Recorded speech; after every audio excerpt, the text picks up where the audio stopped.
Should I keep it up or just wait until? Yeah, let's. If you don't mind, let's keep it up. If you want to stop sharing, that's fine too.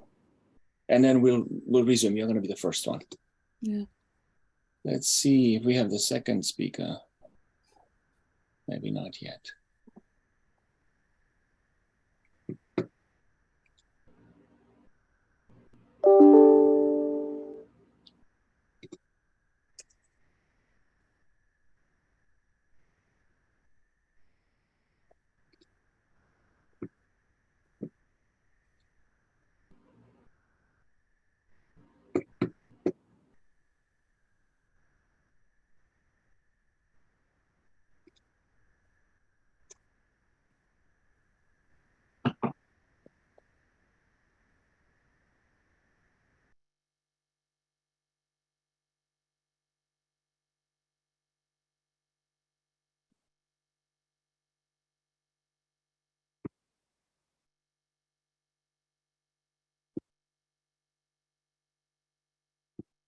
I sent him a reminder, but I'm sure he either just connected or he will connect very soon.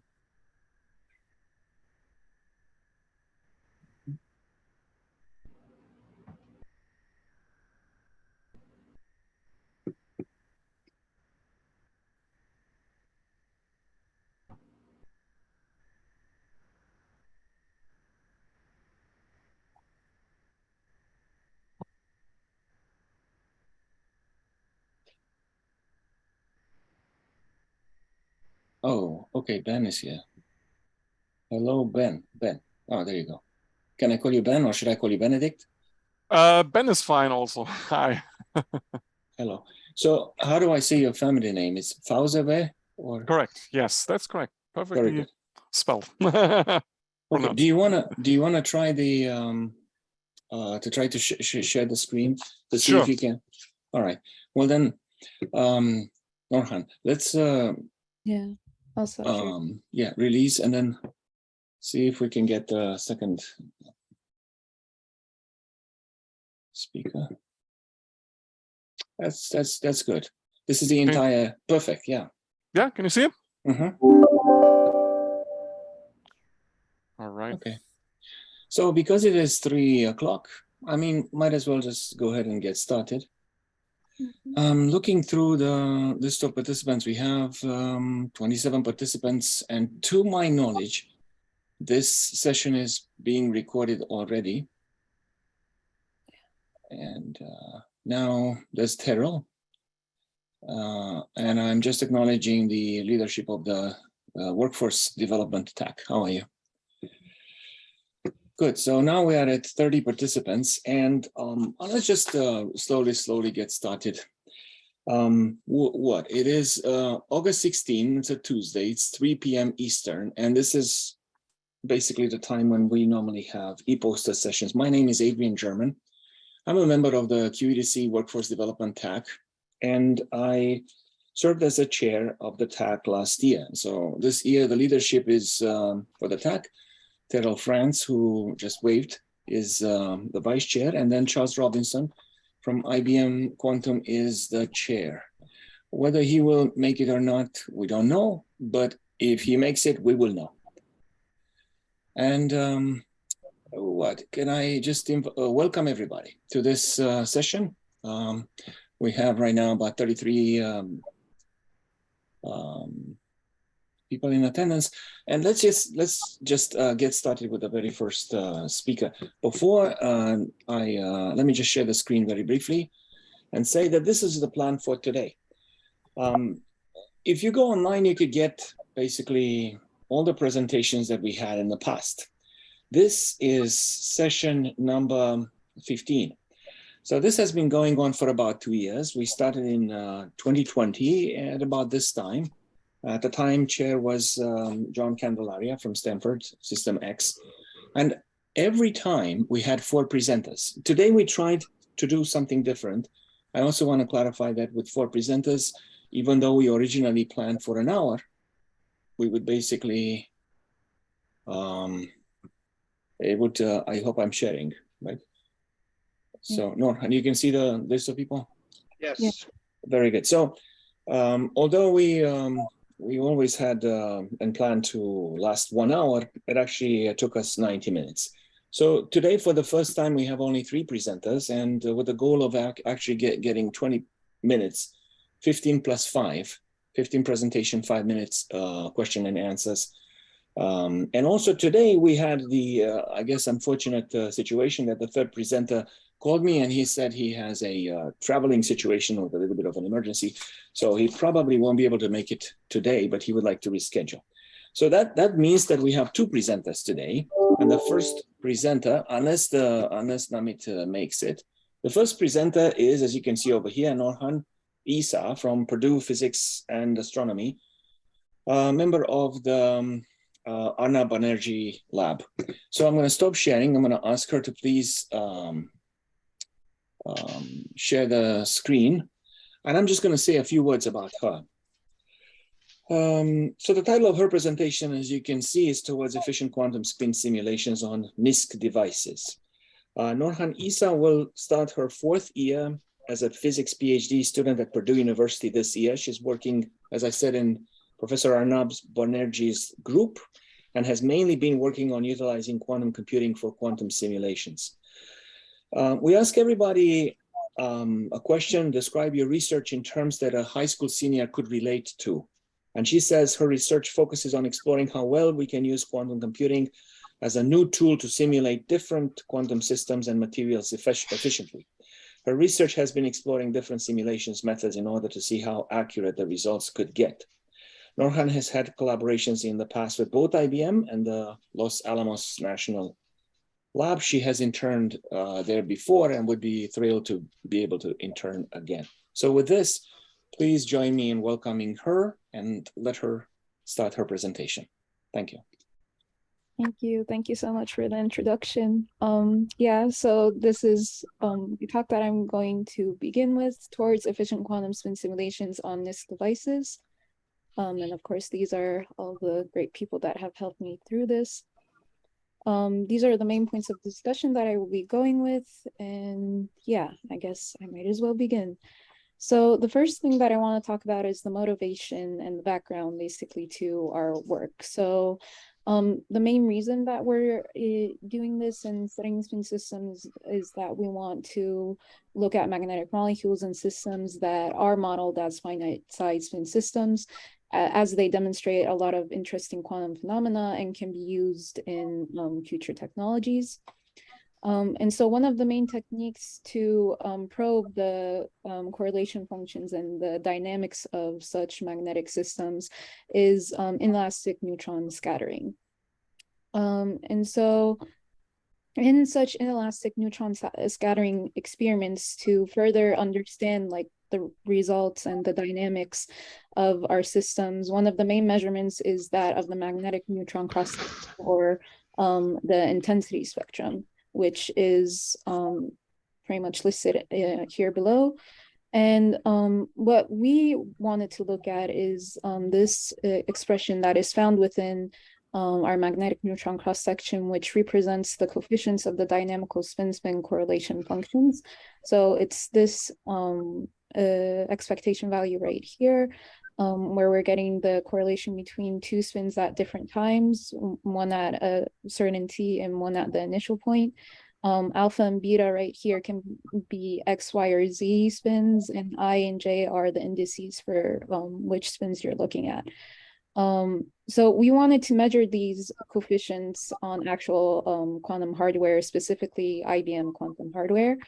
And this is just further detailing, like in the case of a 2-spin half system, for every alpha beta, you have C11, 12, 21, 22, and then the different combinations of your spins, basically. So we have 36 coefficients in total. So there was prior work that also motivated our work, specifically this paper right here, which presented a methodology to measure these coefficients on IBM quantum hardware.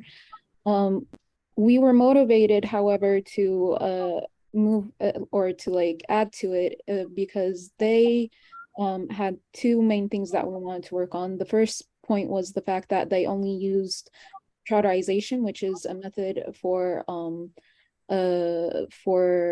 time evolution simulation that we're going to further talk about. And they also, in this paper, didn't implement with real quantum hardware, although we're not claiming that we're the only ones who have like implemented on real quantum hardware. That was just something that we wanted to do. And so we extended their work in the following manner. We looked at the methods of time evolution simulation, going from trotterization to VFF, using different measurement methods, so indirect measurements to direct measurements. And we also wanted to use measurement error mitigation. And so we now look at all of these details. And the first factor that we want to look at is the methods of time evolution simulation. So just a little tidbit that I want to get out of the way right here is the fact that according to the Baker-Campbell-Hausdorff formula in mathematics, we know that the product of e to the power of x times e to the power of y would be equal to e to the power of z, where z right here, given that these are all operators, would be written out in this form. So if x and y are commuting terms, then all of these will be canceled out and you will be able to write this as e to the power of x plus y. But say if you were to have a Hamiltonian that has, or that is a summation of non-commuting terms, then in that case, you wouldn't be able to like factor it out into just e to the power of x and e to the power of y. But this is something that you need to do in order to be able to like find your actual quantum gates that represent such such an operator. So with trotterization to the first order, what is done basically is that you approximate your time evolution operator to the product of the individual terms. And with each time step, you repeat that, the sequence of gates that represent the time evolution operator in order to evolve in time. So your T over N right here, which is your delta T, you're incrementing by it. And theoretically, the smaller that your delta T is, the more accurate or the closer this is to the actual exponential that you begin with. There is a problem with this, however, and the problem is that basically as you're evolving in time, your circuit depth is growing, which you can see right here. As you're going with time, you're basically repeating these sequence of gates several times, which means that of course you're going to have more noise. And this is just a little sneak peek to one of the trotterization results that we got for the real part of this coefficient right here. So you can see, like, basically because of that, you're getting large decay in time pretty quickly. So from that, we wanted to understand, is there a way that we can time evolve and avoid this problem, basically? So from that came this algorithm right here, which is variational fast forwarding, or VFF. So VFF, it allows for long time simulations to be performed at a constant circuit depth.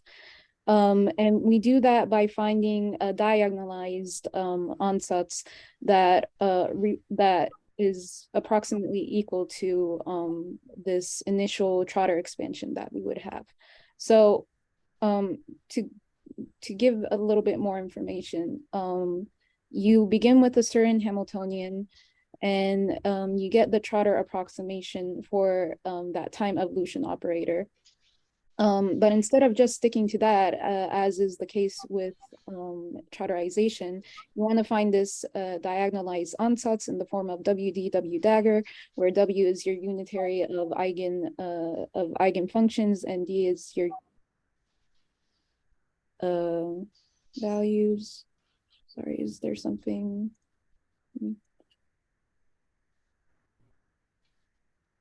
Oh, I'm sorry. Can you guys still hear me? Yes, I can hear you. Mm-hmm. For some reason, my computer is showing me an issue. Let me make sure that. Mm-hmm. As far as I'm concerned, you come in very clearly. Okay, sorry, something popped up on my computer. I'll continue. But yeah, I was saying that our goal right here is to get this ansatz written in this form and with these certain parameters that we want to optimize. And so that optimization process comes in the form of having a cost function written in terms of the fidelity between our ansatz and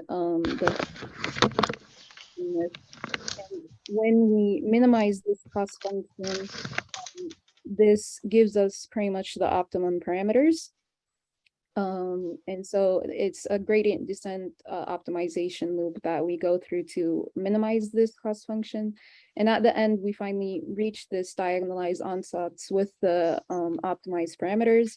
And so just like the case of having, say, a diagonal matrix where you no longer need to like keep on multiplying matrices to each other and just need to like, say, raise the diagonal elements to a certain power. So it's the same here. Like you no longer need to have like the gates, the sequence of gates repeated. You just need to scale your time by a certain factor in order to evolve in time. So that means that you now achieve constant circuit depth.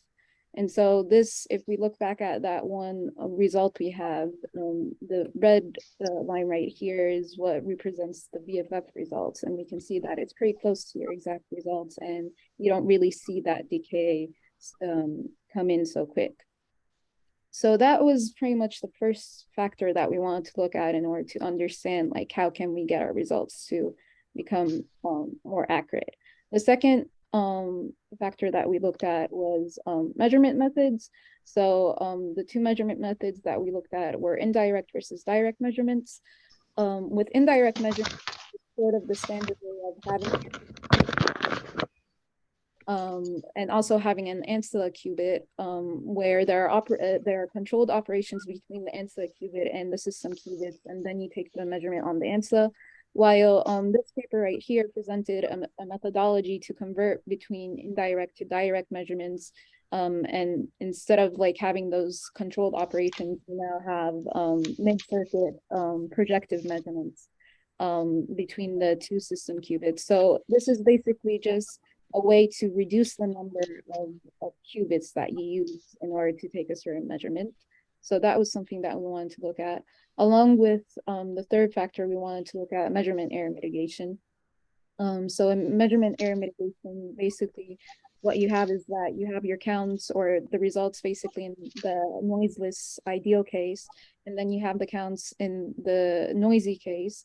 And this inverse calibration matrix that you are able to produce by training it on hardware. And when you obtain this calibration matrix, you can use it as to get a filter basically in order to get your noisy counts closer to the ideal counts. So that was just an error mitigation technique that we use. So to now look at all of the results that we have, this is just basically something that I want to mention is that these results are all for 2 spin-half systems or dimer systems. And the Hamiltonian that we are looking at is the Heisenberg Hamiltonian. And we used IBM Hanoi in order to get these results. And we're measuring the real part of the CXX11 coefficient. And so again, these are the trotterization versus VFF results. We can see that VFF is much more efficient. It's much more efficient than trotterization over time. Then we have indirect versus direct measurements. So these are both VFF results, but the red line is with direct measurements. The pink line is with indirect measurements. It's kind of hard to see the difference, but like if you look very closely, the direct measurements are a little better. And then again, with measurement error mitigation, you've got the blue line is just VFF, and then the red line represents the mitigated VFF results. So again, little enhancement, but we can overall say that the most influential factor was changing from trotterization to VFF. But we can also say that overall, when applying all of these techniques together, the best results we were able to obtain were those of the VFF results with error mitigation with direct measurements.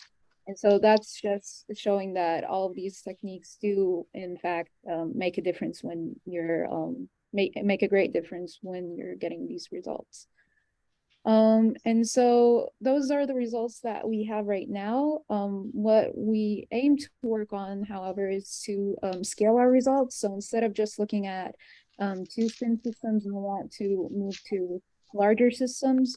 Of course, we also want to look further into more optimization, error mitigation techniques.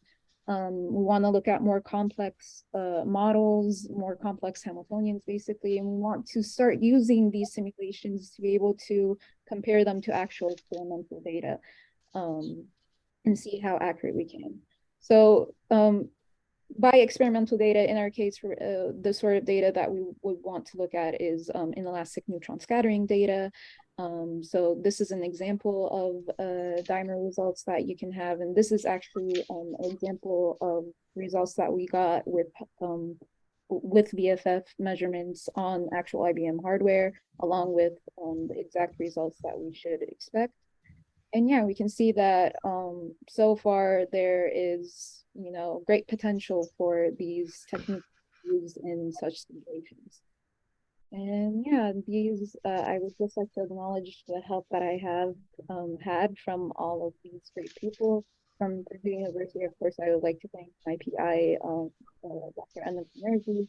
From IBM, I would like to greatly thank Jeffrey Cohn, who has greatly helped me with this. And I'd also really like to give a special thank you to Zoe Holmes from Los Alamos, who has helped me a lot with all this work. And yeah, that's pretty much it. Thank you. Thank you. This was wonderful. So now I would like to invite everybody to ask questions. You can ask them by just speaking them out or typing them in the chat. Anybody, any kind of question. For example, have you already explained the criteria that you use to choose the qubits that you run the simulations on? Oh, yeah. So if we, for example, were to look at like this device right here, basically with all IBM quantum devices, you can access the calibration sort of factors such as the readout measurement errors, the C0 errors between different qubits, T1 and T2 time. So when you look at those sort of factors, you want to try to find the best qubits in regards to those. It's a bit tricky because the calibration of the qubits change quite frequently. So like if you're gonna get a set of data, for example, you want to try to make sure that you're getting it within a close time frame so that the calibration doesn't change too drastically. But overall, these are all things that you want to take into account in order to make sure that you're using the best qubits for your measurements. Thank you. So anybody else?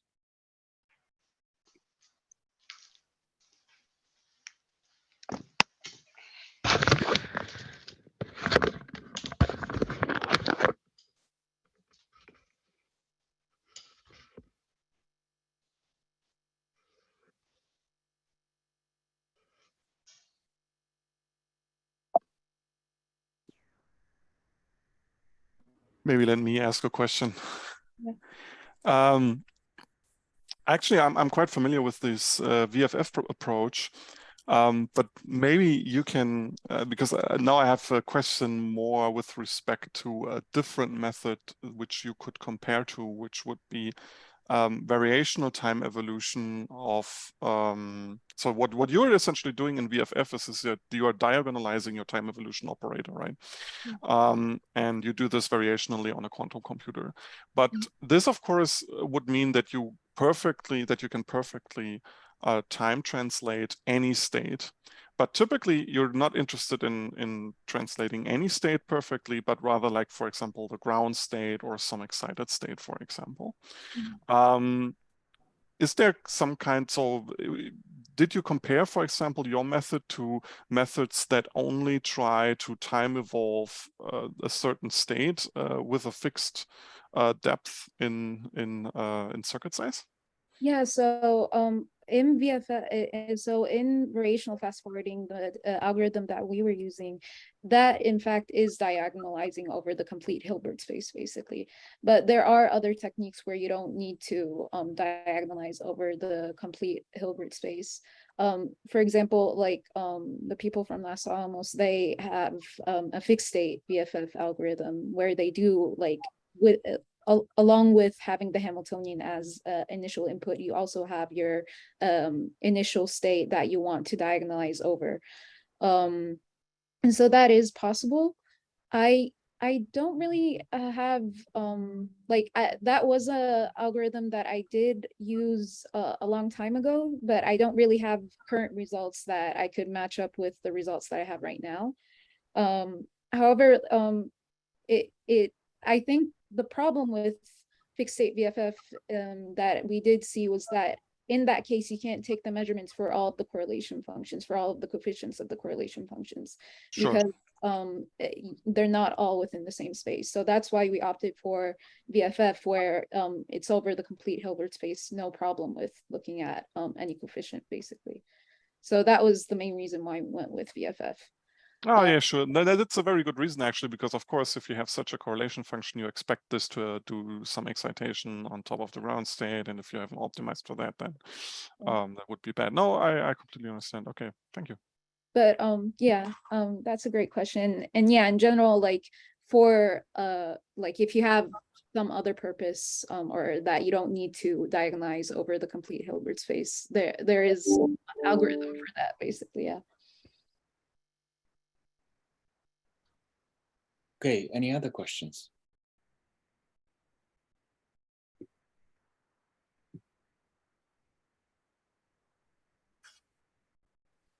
If we don't have any other questions, so maybe we can wait a few more seconds. We can move to the second speaker for the day. And so thank you very much, Norhan. Thank you. And our second speaker for the day, and I think, Ben, you can just share the screen now, is Dr. Benedikt Fauseweh from the German Aerospace Center Quantum Applications Group. Just a few words. His title, as you can see, is, well, Efficient Quantum Computation of Floquet Hamiltonians. The original title is basically Quantum Computing Floquet Band Structures, which is the same thing. So he's with the German Aerospace Center. He has a bachelor's, a master's, and a PhD in theoretical physics from the Technical University of Dortmund in Germany. He has been in his current position since April of 2022, and he has had previous appointments as a postdoctoral research associate at the University of Tokyo in Japan, at the Max Planck Institute for Solid State Research, and in the theoretical division at the Los Alamos National Lab in the US. He describes his research interest as being in the digital quantum simulation applied to quantum materials. That means that he follows the original idea of Richard Feynman's to investigate physical systems, for example, metals or insulators, by using a universal quantum computer. Since computers these days, quantum computers have problems like noise, high noise levels and gate imperfections, he develops new quantum algorithms that take these disadvantages into account to find new and exciting materials with promising applications such as superconductors and quantum antiferromagnets. So with this, please join me in welcoming Benedikt Fauseweh with the second presentation for the day. All right, thank you so much, Adrian, for the very nice introduction. And yeah, so today I'm going to talk about Floquet Hamiltonians and how to compute Floquet band structures with quantum computers. And this is work done in collaboration, again, with the Los Alamos National Laboratory. So very nice to see that this Los Alamos is really doing a lot of work in quantum computing.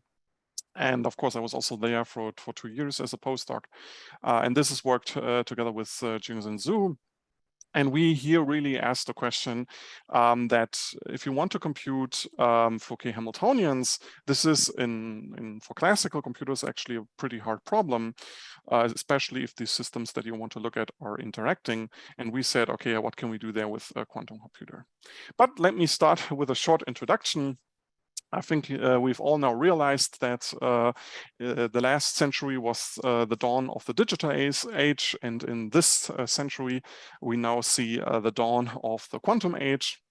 So this does not only include, of course, the recent advances in quantum computing, but also, for example, in quantum materials and quantum sensing, or also quantum cryptography.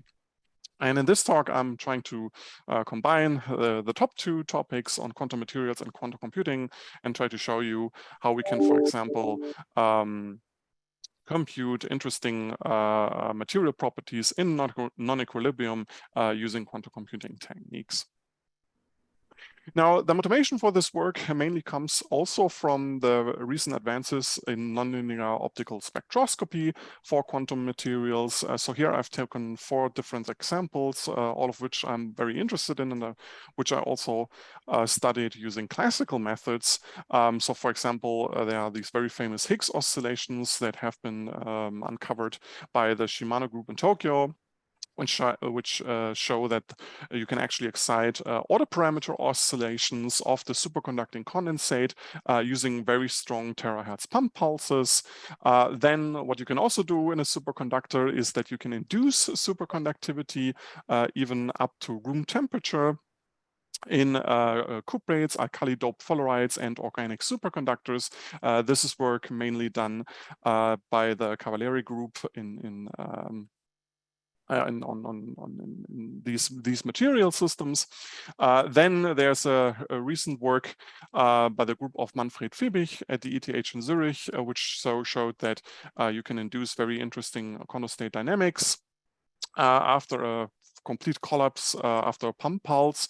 You actually see that there is a terahertz reflex after about 6 to 7 picoseconds. And this is actually quite interesting because this is about 100 times the typical time scale that we would expect for such a strongly correlated metal.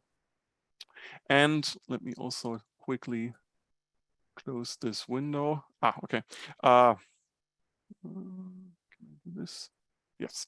And on the other hand, what you can also do now with light is that you can actually actively change the topology of a material. So here, for example, this is work done at Stanford. They showed that you can, if you pump the topological material tungsten telluride, you can actually show that this goes through a phase transition, which is actually a topological phase transition, where the central symmetry of the crystal is restored, and therefore the time-resolved second harmonic generation of a laser pulse is actually reduced to 0. Now, all of these interesting phenomena show us that you can really do exciting stuff in quantum materials, especially in non-equilibrium. But the problem is that these discoveries are mainly discoveries that were done by chance. So we still need theoretical guidance to actually find these very interesting phenomena. And this is the main problem for us theorists, that these systems are rather complicated already in equilibrium. And if you want to do non-equilibrium simulations with these, you are very limited in the tool set that you can apply. And here, of course, the hope is that at some day, quantum computers can do this job for us and can really predict new and exciting phases that are currently not even, that we currently not even can think about trying to simulate with classical computers. So here, what we try to do here is really try to take the current limitations of the quantum hardware that we have into account and design new variational quantum algorithms. So of course, the main problem is that we have right now in these devices is that we have a very short time until we hit essentially the noise wall of this device, and therefore deep quantum circuits are right now not reachable from these devices. So instead, what we turn to are circuits that are parameterized by some parameters theta, and instead what we do now, we make this quantum circuit as shallow as possible, and then we optimize the parameters given a certain target function. So here in this example, I've taken the example example, of the variational quantum eigensolver. So here, for example, we say we want to find a quantum state that minimizes, for example, the energy of a given Hamiltonian. And so what we do is we combine the best of both worlds. We know that a quantum processor can very well represent quantum states, whereas a classical computer is very good at optimizing the scalar functions, for example. And this is exactly what we do here now. We get the energy out of our quantum processor, and then we optimize the energy and propose a new set of parameters that we then enter into this quantum processor again. And at some point, this loop will actually converge, hopefully to a state that is as close as possible to the ground state of a given Hamiltonian. Now, of course, this question pops up a whole new set of new questions, especially what kind of parameterized circuit ansatzes do we actually use? Of course, IBM has made an effort here and said, okay, what is the most hardware efficient ansatz for their hardware? But there are also other ansatz equations that have, or ansatz methods that have been used. For example, variational Hamiltonian ansatz, which is essentially based on this trotterization idea. That does include the symmetries of the Hamiltonian, but newer ansatz schemes are, for example, coming from optimal control inspired ideas, where you also have like an where you have your problem Hamiltonian in your ansatz, but also additional driving terms that might not conserve the symmetries, but you might be more optimal in the sense that you find the ground state of your system more quickly. And the most important thing here, if we compare this, for example, to classical approaches, is that all of these ansatz schemes you can actually show have an enhanced expressiveness compared to, for example, state-of-the-art tensor network approaches. So here, the nice thing is really that we can show that if you have an arbitrary state in your Hilbert space, you can get closer to that state by fewer parameters in such a quantum variational ansatz than compared to, for example, a classical tensor network ansatz like matrix product states. Now, our idea was wanted to compute Floquet band structures. And to give you a quick reminder, what are actually these Floquet bands? Well, we want to look at periodically driven systems. So, for example, by a laser pulse. And if you drive such a system with a laser pulse, you actually know that your Hamiltonian, with a continuous laser pulse, of course, then you know that your Hamiltonian is timed periodically. So there's some time period t after which the Hamiltonian is again the same one. And if that is the case, then Floquet theorem tells us that the eigenstates of that Hamiltonian can be decomposed into one part, which is the Floquet mode, on the other hand, a phase which actually corresponds to the quasi-Floquet energy epsilon alpha that we have here on top. And most importantly, that Floquet mode is actually also periodic in time.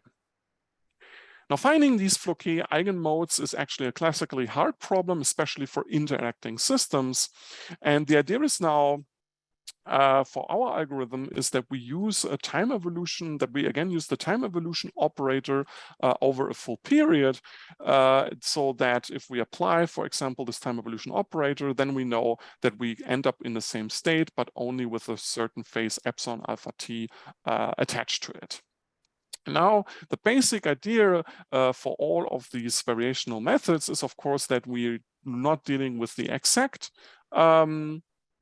state, but rather we want to approximate that Floquet mode on a quantum computer. So that's the general idea that we are applying here. But now the open question is, of course, how can we actually determine the parameters of that variational quantum circuit? And that's where two of our algorithms set in. So we developed two kinds of algorithms that can determine this U theta. And the first algorithm actually works in time domain. And it can very easily be represented in this graph over here on the right-hand side. So we start with some parameterized quantum state, which is U theta times the computational basis state. And then what we do is we apply the time evolution to that state, and we end up after full time evolution UT with a new state, which is given over here. And now, what is our target function? Well, the target function is now the overlap between this initial state and the time evolved state. And if that overlap is at its maximum, so is 1 or is proportional to 1, then we know we are indeed in an flow K eigen mode. And the nice thing is that this overlap can actually be efficiently computed using something that I call the zero state projector trick. So if you want to calculate such an expectation value, you can actually decompose that into a quantum mechanical expectation value where you only measure the way, or where your observable is the zero state projector. Right, and then what we just do is we choose some ansatz for our initial state. We optimize the parameters such that this target function is actually maximized. Of course, we're not only interested in a single state, but we also want to find even more states. And what we do then is that we just add like a Lagrange parameter that includes the previous solutions, so the overlap with the previous solutions, and therefore we actually project out solutions that we've already found. Now, one open question is, of course, okay, with this we get the state, but what about the energy? Well, one approach that you can do now is, for example, iterative quantum phase estimation to get really the eigenenergy epsilon alpha out of that state. So you first optimize the state, and then you just apply iterative quantum phase estimation to get the actual energy. Now, this is the algorithm that works in the time domain. We've also developed an algorithm that works in frequency domain. And here, the general idea is that we use Fourier expansion of our Hamiltonian and also of our state. So that we actually like artificially extend the Hilbert space such that our state psi is now described by an intrinsic part and a part that is responsible for the Fourier quantum number J. And then again, we say, okay, within that space, we can now define a flow K eigenstate, which is in this case simply just the solution to this eigenvalue equation in the extended Hilbert space, where we have an effective Hamiltonian, which is the original Hamiltonian. So here, for example, this H naught. And on the other hand, we also have parts in the Hamiltonian that can flip the number of the flow K number, and we also have parts that actually measure in which of these planes am I actually situated. Now, what we just do to calculate, for example, these flow K eigenstates is that we calculate the eigenstates of this effective Hamiltonian in the extended Hilbert space using, for example, variational quantum eigensolver. And again, we optimize then this target function. In this case, we actually used not the Hamiltonian itself, but rather the Hamiltonian squared. And the reason for that is that if you do such an expansion, you have to truncate the flow K number at some point, so this frequency number at some point, and then you know that the most accurate spectrum is actually in the middle of your bandwidth, and therefore we actually look at H squared and not H. And the quasi-energy then is also well defined by just taking the expectation value of that Hamiltonian again.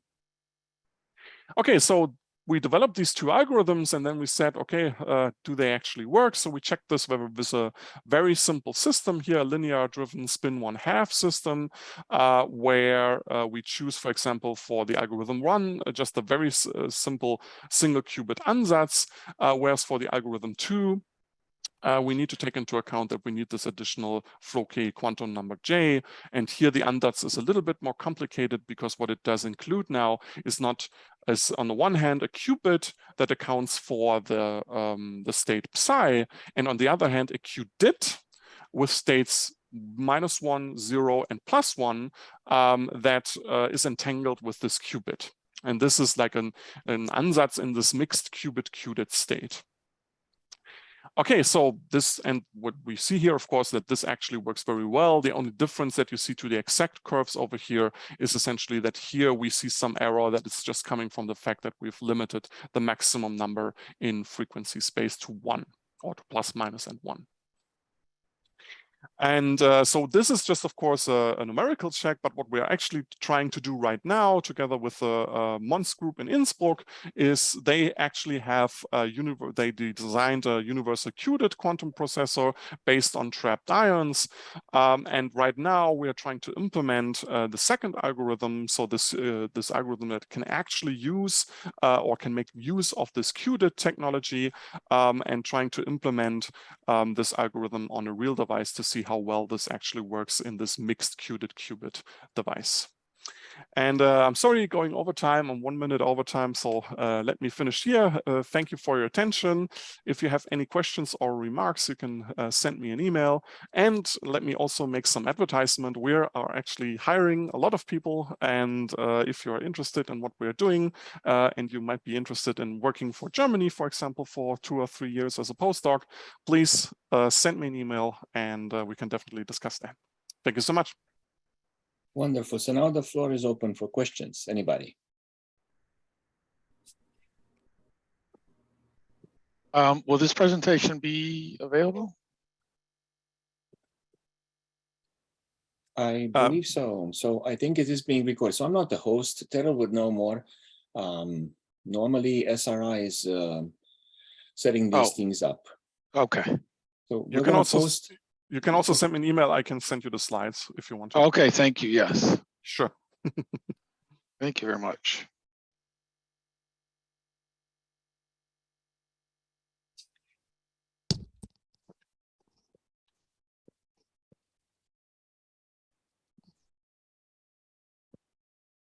So any other questions?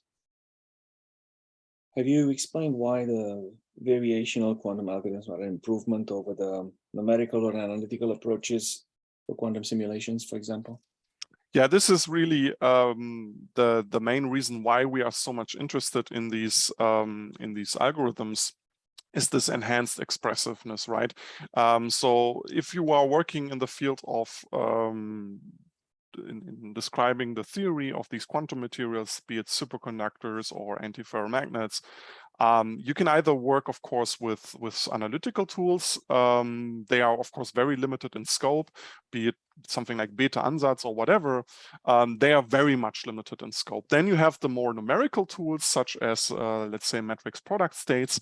They work very well in 1D and in equilibrium, but already in non-equilibrium, they are hard to control, and they have problems with containing the entanglement entropy in the ansatz. And then, of course, people now start to think about even bigger variational ansatz schemes, be it these tensor network approaches, or being in the last, let's say, 5 years, these neural network quantum states really took off. And people started to try to use this machine learning approach to represent quantum states. But even these states are not as powerful as the variational states in principle that we could produce on these devices. So right now we are, of course, still limited by the noise on the device, but this is something that even if we could produce, even if we don't have fully error corrected qubits, but we only have 100 qubits that are not so noisy that I can run I don't know, maybe let's say 20 or 30 circuit depths on that device without running into this noise wall, then these states could already be much more powerful than what we currently have available with these variational approaches. And that's really the hope that we could get to. So right now, we can go up to, I don't know, on real devices. We're right now working with something up to 12 qubits with some very cool tricks. But going beyond 12 qubits, for example, right now seems rather unfeasible. So with all our presenters, we ask some questions at the beginning and collect some information. And at the end of the list of things in the form that we send them is, what questions would you like to ask our industrial partners in the QED-C? So Benedikt says and he mentioned this during his presentation, we're still looking for partners that like to test our quantum algorithms on real devices, especially if you are also interested in digital quantum simulation or you have a QED platform available. You mentioned Alpine and Equity, yes, yeah. Correct. Mm-hmm. Now the same, just briefly to go back to Norhan's presentation, I just want to mention her question and then also share this link with you in the chat on account that also Christopher Bishop just made it into the meeting. So Norhan's question was, I would like to ask IBM and Los Alamos specifically what qualifications and qualities they look for the most amongst those people who apply for a job. What are some steps that I could take as a graduate student still that could increase my chances of joining their workforce? So this particular question, when we asked Benedikt, he was very clear. This is a great place to work for, German Aerospace Center and so on, and we are hiring. The link that I shared with respect to Norhan's question is to the office hours that Christopher is running. And the next session is on August 25th from 9 a.m. to 1 p.m. Normally anybody, not just a presenter, writes an email message to officehours@quantumconsortium.org with a brief statement of purpose and what time would be the best for them. Chris may say a few words about the office hours, but then the goal of QED-C Workforce TAC is to find a mentor for you from IBM, from Los Alamos, from some other place. So here's a question for Ben. Could you please comment on the overall state of ion trap quantum computing? The overall state, I might not be qualified for that as a theoretician, to be honest, but the way I see it is if you compare it, for example, to other technologies, right now, in my, let's say, humble opinion, is that the advantage of the trapped ions is, of course, that they are not artificial qubits, but rather, let's say, pure in the sense that these are just the exact eigenenergies of the ions that you have there, and you're working with these exactly these states. And so that's the nice thing. They also have some advantages when it comes, for example, to readout. Right now, one of the biggest sources of errors, we saw that in the previous talk, for the superconducting ones, is the readout error, which is quite large often. This is much better on a trapped ion platform. Then the disadvantages of the trapped ion platform, in my opinion, right now is one thing is, of course, that on average, the clock time, so to say, is slower than compared to superconducting ones. And the other thing is about scalability, of course, because right now when you are so one of the ways to address trapped ions is that you're essentially looking at phonon modes of these ion chains, right? And you choose a certain phonon mode that is then coupling to, for example, two specific ions, and therefore you're entangling these ions with each other. Now, this is, of course, a method that is based in frequency, right? So you're addressing, for example, 2 qubit gates in frequency, and frequency space is limited, very much limited, because it's just one-dimensional, and trying to entangling qubits this way is of course problematic when it comes to scalability. Going, for example, beyond, I don't know, 50 qubits, for example, there's already quite an issue with going beyond that limit. There are, of course, ways around that, and one very famous group actually here in Germany, in Hannover, which I'm also working together with is the group of Professor Christian Osberghaus. And what they are doing, they are using trapped ions, but they are moving the trapped ions around with microwave pulses, and in this way they are only like putting 2 ions together, close together, that they want to entangle, and then they do this. Then they have no problem with frequency space crowding. They can just do this locally and then move the ions apart again. And this is, for example, a very promising approach to get around this scalability issue in trapped ion platforms.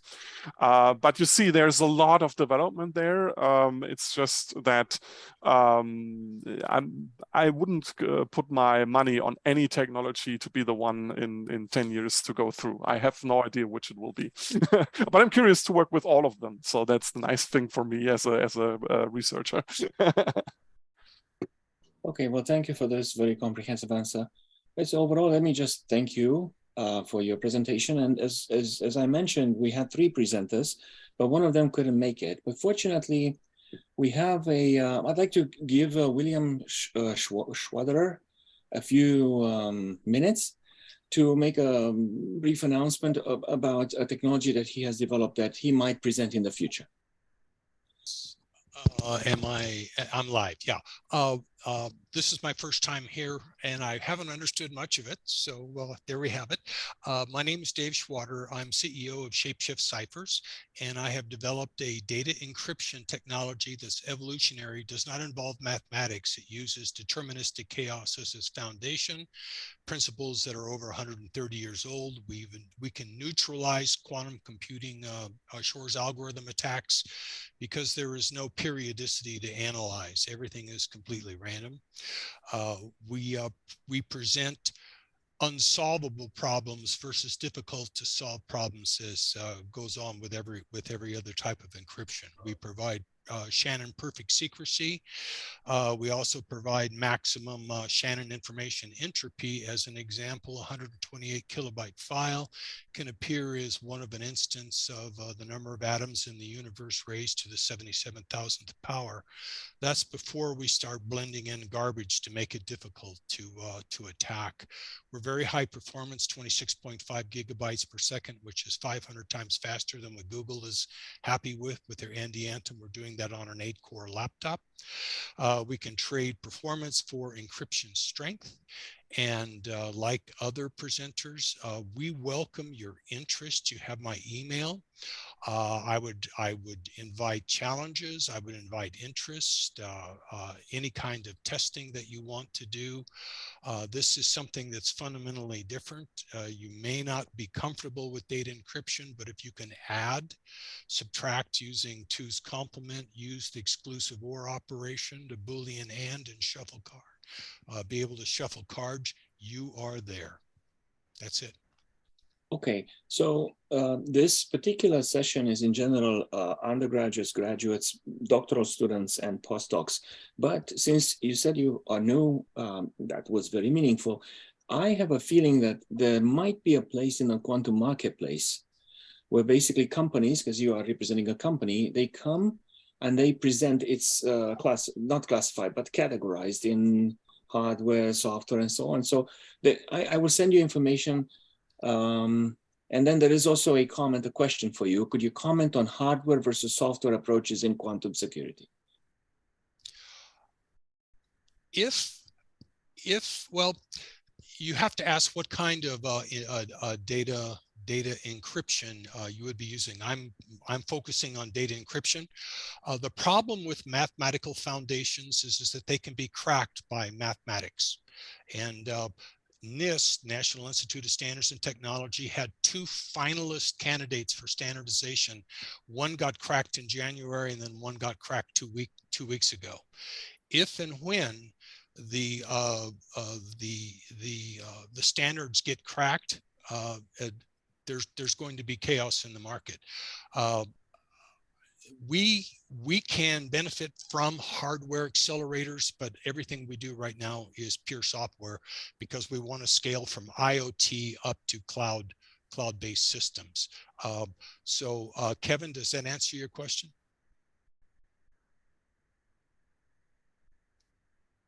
Yeah, it does pretty much. You know, we hear about the Samsung Galaxy quantum phones overseas. They claim they're the most secure phones on the planet. And then also you can have keys made, you know, software based on an ion trap computer, and you can incorporate into today's encryption. So that's basically the question. My guess is there's going to continue to be hardware-based solutions, right? There will be hardware-based solutions, but we don't use keys. We use arbitrarily long initialization vectors into a pseudo-random number generator complex that is computationally indistinguishable from pure random noise. Okay, and then you said your argument is basically it's 10 to whatever times greater than the number of atoms on Earth? No, the 128 kilobyte file can be encrypted because we have unconstrained what we refer to as bit dispersion as the number of atoms in the observable universe raised to the 77,000th power. That's before we start blending in garbage to make it really difficult.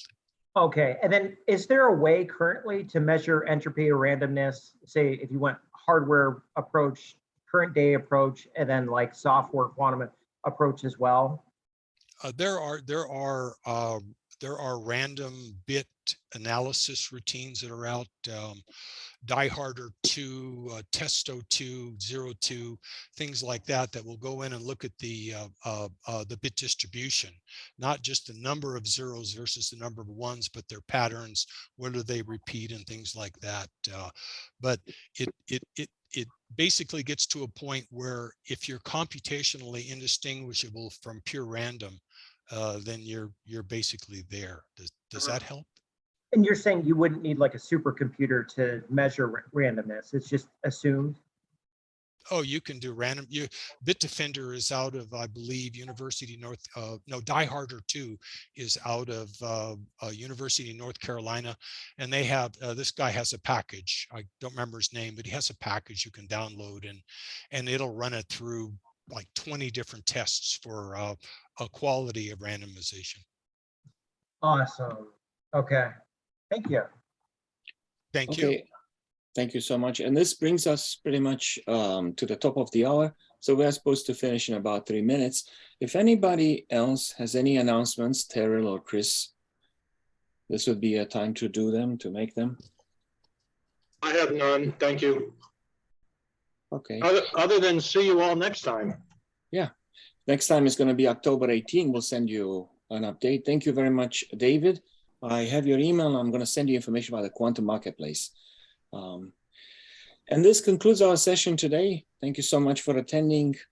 And like Terrell said, see you next time. Bye-bye.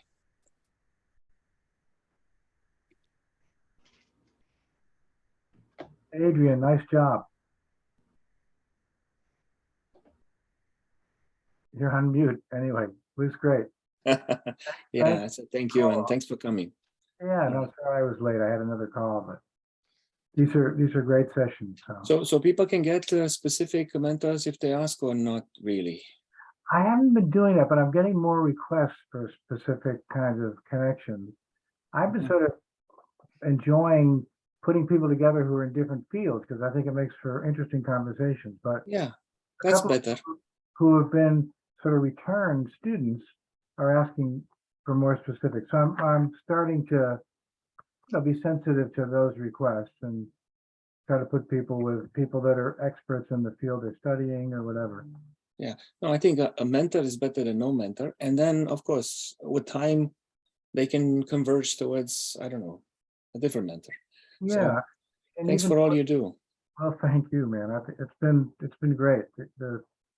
The students are fantastic, and the mentors from QED-C who've signed up are just, passionate about it as well. So it's been good. Okay. Yeah. Well, thank you. Have a good All rest right. of the day. Bye-bye. Yeah, you too. Take care. Bye.